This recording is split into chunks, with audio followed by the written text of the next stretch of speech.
Liputan sidang tahunan MPR RI dan sidang bersama DPR RI, DPD RI, serta rapat paripurna DPR. Penyampaian RUU tentang APBN tahun 2023. Kerjasama RRI Pro 3 dengan TV Radio Parlemen DPR RI.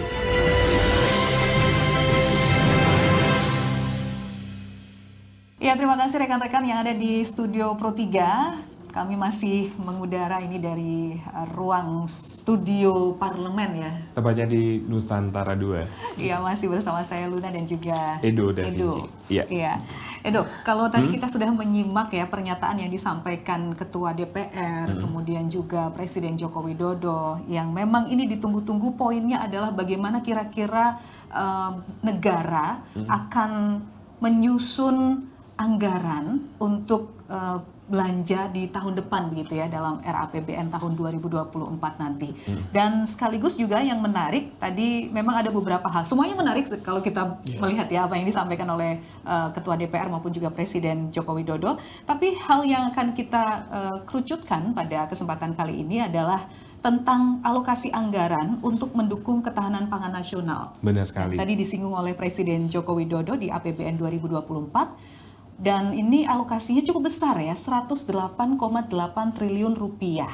Nah, kita langsung akan mencoba memperbincangkan lebih jauh ya mengenai hal ini ya. Iya benar Luna. Upaya-upaya untuk bisa mempertahankan atau menuju ketahanan pangan nasional untuk Indonesia.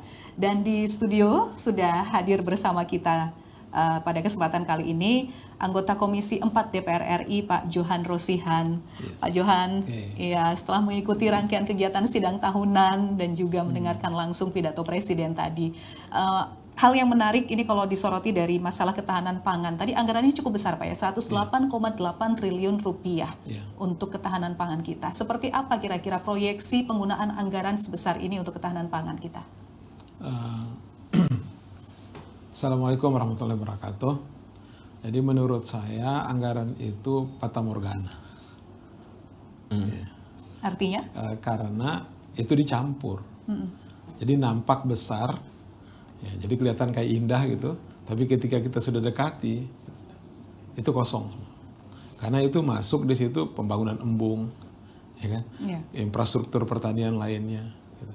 Padahal kalau kita bicara pangan itu kan 3 aspeknya ketahanan pangan itu. Soal stok, produksi, yang kedua soal distribusinya, dan ketiga itu adalah keterjangkauan. Nah, karena pangan itu beda dengan komoditas pertanian. Pangan itu apa yang sudah siap kita makan, itulah pangan.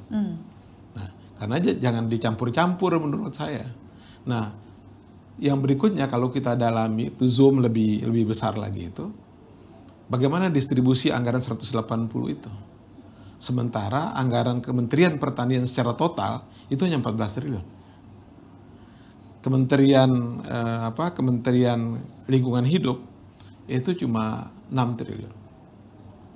6 sampai 7 lah ya di pembicaraan awal. Nah, KKP yang nelayan di situ itu sekitar 5 atau 6 triliun. Ini entah sampai 30-an triliun nih. Sisanya yang 100-an itu kemana gitu. Ya kan? Nah, nanti dia ada di PU untuk bangun embung, ya ada di mana lagi gitu. Jadi menurut saya ini terlalu bombastis gitu. Bombastis anggaran ketahanan pangan 183. Ya sama dengan yang disinggung soal stunting tadi kan. Anggarannya sekian triliun tapi untuk SPPD sekian, untuk programnya cuma 2 triliun misalnya begitu. Ini kan menurut saya itu enggak pas ya. Berarti yang tidak sesuai dengan dalam rapat dengar pendapat atau rapat kerja dengan Menteri Pertanian apa yang akan sesuai dia, tapi menurut saya itu gambarannya itu dibuat terlalu bombastis gitu. Nah, harusnya dikeluarin biaya infrastrukturnya karena ini bukan kita bicara tentang produksi saja. Bicara pangan itu adalah bicara suatu kebutuhan masyarakat yang bisa dijangkau oleh masyarakat. Itu namanya pangan itu. Karena bicara pangan itu tidak boleh hanya bicara stok saja, tidak bicara produksi. Karena produksi ini bisa dari dalam negeri, bisa dari luar negeri. Gitu. Persoalannya ketika barang itu ada, bisa dibeli oleh rakyat atau tidak. Kan itu dia persoalannya. Gitu. Nah, jadi menurut saya pemerintah ke depannya harus lebih spesifik. Gitu.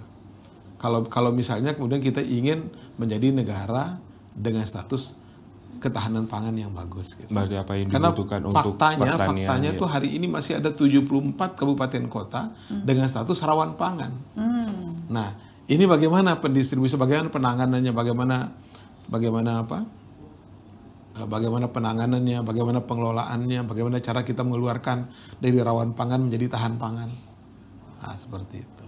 Nah, itu yang kemudian saya tidak tahu gimana menerjemahkan 183 itu untuk ketahanan pangan itu. Untuk infrastruktur, dia termasuk food infrastruktur estate, di situ, kemudian, termasuk gaji pegawai kementerian yang mengurus pangan. Global berarti di sini. Global di situ. Okay. Nah, itu yang saya bilang itu terlalu bombastis dia jumlah digambarkan. keseluruhannya. Gitu. Ini harus kita dalami karena dia tidak semua ada di kementerian-kementerian yang mengurus pangan. Lalu apakah ini artinya 78 tahun selama ini begitu ya? Kita kaitkan dengan anggaran yang memang sudah dialokasikan dari tahun ke tahun untuk mendukung ketahanan pangan begitu ya. Para petani nelayan yang memang mereka sebagai masyarakat yang mendukung ketahanan pangan, komponen pendukung ketahanan pangan itu sudah sejahtera? Ya. Belum. Kenapa pandangan Bapak seperti itu ya? Ya karena itu faktanya masih ada 74 kabupaten kota ya, itu masuk dalam kategori rawan pangan. Masih ada 36,26 juta penduduk kita di garis kemiskinan yang tidak bisa mengakses pangan. Masih ada 1.740 daerah kumuh di sekitar pesisir. Bagaimana kita menyebutkan itu sebagai sebuah kesejahteraan gitu. Nah, ini menurut saya kalau memang betul ada yang anggaran 109 sekian triliun tadi itu ya, tolong difokuskan kepada daerah rawan pangan ya, dan kepada kelompok masyarakat rawan dan rentan pangan. Mana yang harus diprioritaskan? Penggunaan anggaran ini untuk mendukung ketahanan pangan ini mana yang harus diprioritaskan? Yang harus kita pertahankan menurut saya itu yang harus kita perbaiki itu soal distribusi dan keterjangkauan. Ya distribusi. Kalau soal stok kita insya Allah siap. Kalaupun tidak bisa dalam negeri kan Republik kita Republik impor, gitu kan. Nah jadi soal ketersediaan saya pikir sudah tidak masalah, bisa kita tutup dengan impor misalnya begitu. Kalau kita tidak menganggap masalah impor itu, tapi yang menjadi soal kita adalah soal distribusi, karena biasanya stok itu juga dikuasai oleh beberapa orang, itu yang membuat harga itu tidak terjangkau di tengah-tengah masyarakat kita. Nah, karena optimalisasi peran Bulog, ya, terus revitalisasi peran Badan Pangan Nasional itu menjadi sebuah perhatian menurut saya. Di samping kita bicara infrastruktur, jangan sampai anggaran ketahanan pangan itu lebih banyak digunakan hanya untuk infrastruktur yang tidak mendukung soal yang saya ceritakan tadi, baik itu soal produksi, rehabilitasi, distribusi maupun soal keterjangkauan yang di tengah masyarakat. Ya, seperti apa dorongan DPR terhadap untuk mengatasi ya, karena kita tahu sendiri stok pangan di Indonesia itu mungkin cukup berlimpah, tapi pemerintah masih melakukan impor. Lagi-lagi soal data. Ya. Persoalan utama kita di dalam pengelolaan itulah kenapa saya sebut tadi itu bahwa bicara tentang ketahanan pangan itu harus bersinergi tiga faktor itu: stok, produksi, distribusi maupun soal keterjangkauan itu. Itu 3 pilar ketahanan pangan yang harus kemudian dikelola secara baik. Nah, adapun misalnya itu soal keberpihakan, makanya saya sering katakan bahwa bicara soal pangan ini jangan dijadikan dengan pendekatan dagang. Bicara soal pangan harus kita melakukan pendekatan perlindungan sesuai dengan amanat konstitusi dan janji kemerdekaan kita, melindungi seluruh rakyat dan tumpah darah Indonesia. Petaninya dilindungi dengan cara beri harga yang bagus, stabil, yang bagus. Masyarakatnya kemudian dilindungi juga dengan produk-produk dalam negeri yang memang dihasilkan oleh keringat kita. Itulah kenapa Bung Karno mengatakan pangan itu adalah soal hidup dan matinya satu bangsa. Nah, ini harus terus kita ingat, apalagi dengan momen kemerdekaan seperti ini gitu. Nah, Mbak Ulfa, apalagi kita saat ini menghadapi, dan beberapa pakar juga menyatakan bahwa Indonesia menghadapi krisis El Nino yang sangat parah. Pengaruh fenomena ini yang dampaknya luar biasa, bahkan sudah di-warning jauh-jauh hari oleh pemerintah kita juga. Ya. Bahkan ada beberapa daerah yang sudah berdampak. Iya, betul. Produksi pertaniannya menurun, begitu ya. Lalu apakah ini juga menjadi sebuah prioritas? Karena melihat El Nino ini kan mungkin tidak akan selesai dalam 1-2 bulan ini saja. Mungkin bisa dampaknya bisa lebih panjang. Nah, untuk menjaga stok pangan kita ini sendiri, meskipun tadi Pak Johan di awal juga sudah menyampaikan, oke lah, stok itu sebetulnya ada, cukup. Tapi kan negara-negara lain juga melindungi negaranya dengan tidak melakukan ekspor bahan pangan. Bagaimana Pak Johan? Ini harus menjadi perhatian kita ya, harus menjadi perhatian kita dalam mensinergikan 3 pilar yang saya sebut tadi itu, ya kan? Negara harus kemudian hadir di situ memberikan regulasi yang bagus, ya, mengatur tata niaga, tata kelola dan lain sebagainya. Dengan cara pertama merapikan data itu. Ya, saya pikir Indonesia dengan kekayaan yang begini luas ya, dan begitu kaya ini tidak ada masalah sebenarnya. Saya tidak mau kemudian kita menyalahkan musim. Cuaca itu bisa direkayasa kok. Teknologi pertanian kita itu sebenarnya sudah bisa menjawab perubahan cuaca sekelas apapun. Hanya saja kita sering ribut ketika bencana itu datang. Ya kan? Ketika ada El Nino, ribut El Nino. Asap saja kemudian kita salahkan musim, kemarau panjang segala macam. Tidak. Semua cuaca itu bisa direkayasa. Persoalannya kan itu tidak menjadi atensi kita. Ya gitu. Jadi saya tidak mau, bukan saya mengabaikan El Nino gitu, tapi El Nino itu bukan kejadian baru hari ini.